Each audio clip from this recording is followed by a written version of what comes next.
ఆంధ్రప్రదేశ్ ఎన్నికల్లో విజయం కోసం మోడీ ఎందుకంత కష్టపడ్డారు? ఈ ఫలితాలతో ఆయనకు ఏం ప్రయోజనం ఉంటుంది? ఈ గెలుపుతో ప్రభుత్వంలో పాలనలో ఎలాంటి మార్పులు రాబోతున్నాయి? 5 రాష్ట్రాల ఎన్నికల ఫలితాలు బీజేపీకి, ముఖ్యంగా ప్రధాని మోడీకి ఎంతో కీలకం. నోట్ల రద్దు తర్వాత జరుగుతున్న ప్రధాన ఎన్నికలివి. అందుకే మోడీ అంత సీరియస్ గా తీసుకున్నారు. గతంలో ఏ ప్రధాని చేయని విధంగా 3 రోజుల పాటు వారణాసిలో బస చేసి ప్రచారంలో పాల్గొన్నారు.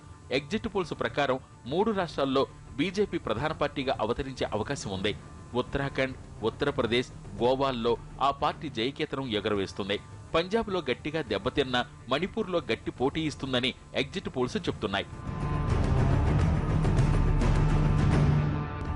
మిగిలిన రాష్ట్రాల పరిస్థితి ఎలా ఉన్నా ఉత్తరప్రదేశ్లో గెలుపు బీజేపీకి, ముఖ్యంగా మోడీకి కీలకం. ఈ గెలుపు క్రెడిట్ అంతా ఆయన ఖాతాలోకి వెళుతుంది.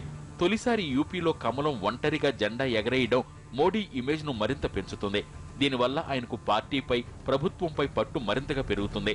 యూపీలో విజయం సాధిస్తే 2019 సార్వత్రిక ఎన్నికల్లో బీజేపీకి లాభించే అంశం. పెద్ద నోట్ల రద్దు తర్వాత ఎన్ని విమర్శలు ఎదుర్కొన్నా ప్రజలు మాత్రం తన వైపే ఉన్నారని మోడీ గట్టిగా చెప్పారు. ఇప్పుడు విజయం సాధిస్తే ప్రజలు మోడీ నిర్ణయాన్ని ఆమోదించినట్లు అవుతుంది. అగ్రకులాల పార్టీగా పేరున్న బీజేపీ యూపీలో గెలవడం కష్టమని ఎన్నాళ్లు భావించారు. ఇప్పుడు ఆ మచ్చపోతుంది. యూపీ విజయంతో బీజేపీకి కలిగే తక్షణ లాభం రాష్ట్రపతి ఎన్నికలు. దీంతో పాటు రాజ్యసభలో బీజేపీకి బలం పెరుగుతుంది. ఇప్పటిదాకా మోడీ ప్రభుత్వం తీసుకొచ్చిన ఏ కీలక బిల్లైనా లోక్సభలో సులభంగానే నెగ్గేది. కానీ పెద్దల సభలో మెజారిటీ ప్రతిపక్షాలది కావడంతో వారు చెప్పినట్లు నడవక తప్పని పరిస్థితి. ఆ పరిస్థితి ఇప్పుడు మారుతుంది. సంస్కరణల అమలుకు మరింత స్వేచ్ఛ ప్రధానికి లభిస్తుంది.